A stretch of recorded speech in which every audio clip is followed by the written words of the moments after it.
That was a "We Want Bowe" chant that was orchestrated by his manager, Rock Newman, at ringside. The other half of the crowd, or 2/3 of the crowd, started to boo. Jabs through round 6. Bowe has thrown 110 of them and landed 55. Holyfield has landed less than half of his jabs.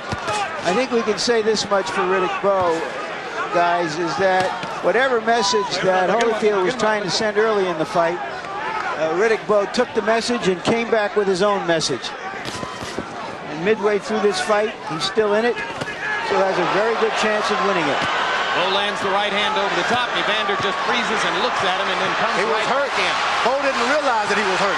And now Evander is reeling as Bowe lands the left hook and goes to the body to try to set up the finish.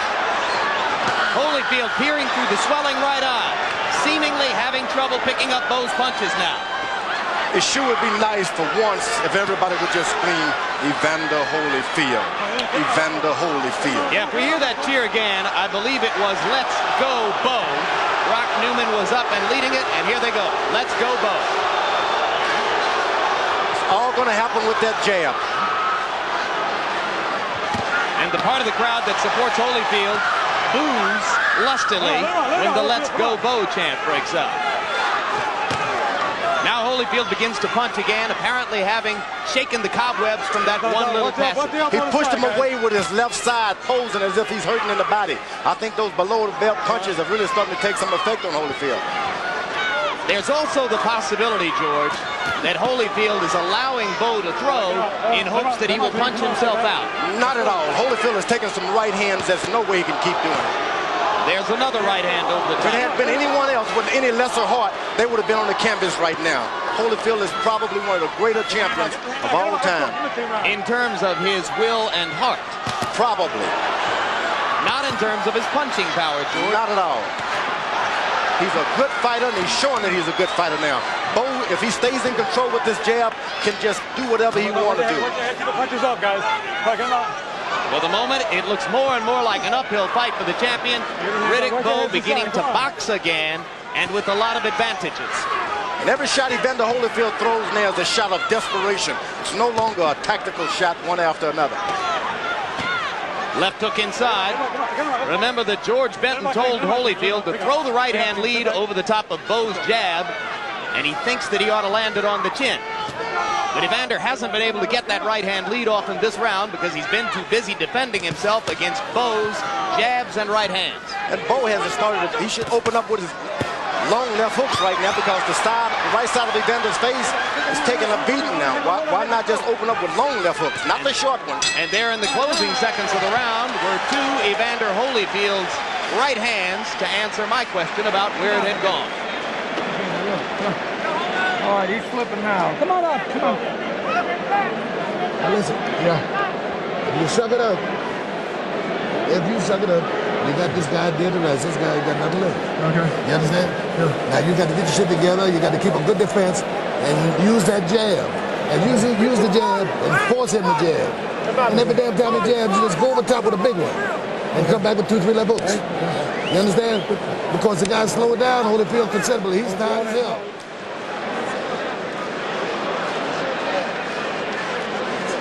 Let's take a look and see how they're fighting at close quarters. Bowe does very, very well for a big man at close quarters. I don't know why Holyfield has been leaning on him, whether he's tired or whether he's been hurt or dazed from time to time that we haven't seen. But he has done an awful lot of leaning inside. Let's go, hold. And Bowe uses that big body well. Let's go, come on. And in round 7, Holyfield's punch output again went way down, matching round 4 earlier when he had only thrown 36 punches. This time down to 31 blows. Now, Evander Holyfield corner once again tries to tell the shorter guy to throw jabs. No way. Get in there and start mixing it up, get this young guy tired again, and then start jabbing. Because here's what's happened when you try to jab with the jabber. Holyfield keeping himself away to try to make room for the jab and getting clocked by Bowe's long left. And now there's blood on the left eye of Evander Holyfield. Is it his or is it Bowe's? It's Evander Holyfield's blood. It's his blood. Not at all. Doesn't like the blood. It's never happened to him constantly like this. He's thinking maybe I've done something wrong in life. I know what it's all about. Good left hook. Holyfield with another left hook. The champion showing his courage, pawing at his left eye to feel the blood and then raging out with a left hook. Bowe coming back with right hands. Sees an opportunity to perhaps finish things off. All right, break out, team. Break out, team. Break out, let's go. Energy levels going back up in round number 8. Nevada is the worst place in the world to get an open cut. Why is that, George? Because it takes too much out of your body. As the water is going as it is, then you start losing blood. One drop seems unimportant to the average person, but a lot to a boxer. Well, Holyfield lost a fair amount of blood from the right eye in his 12-round decision over Larry Holmes. Riddick Bowe is doing pretty good. Now, why would he let the guy lean on him and throw desperation shots at this point? I don't know. Come on, wake up. Maybe he's reached a tired passage again, George. No, it's just tactical. Just doesn't know what he's doing. Holyfield wants to stay close, out of the range of those big shots. Bowe missing the right hand over the top. Holyfield trying to stay inside of it for the moment. Now, Bowe is starting to catch those left hooks, putting his hand up. But now Holyfield twice lands the left and sticks a right through Bowe's guard. Bowe just missed the right hand. Holyfield lands the uppercut, and Riddick comes back with one of his own. Bowe's got to realize every punch that Evander throws at this point, they are desperate shots. Stay out of the way of them, you can get yourself hurt. And you saw Bowe pawing his right eye. Yeah, he's got his vision impaired just for a bit. I think he might have gotten thumbed there for a second.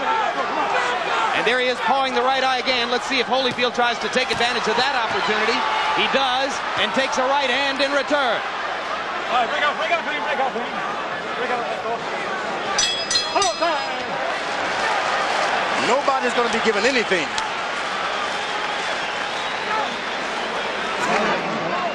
Hey, listen,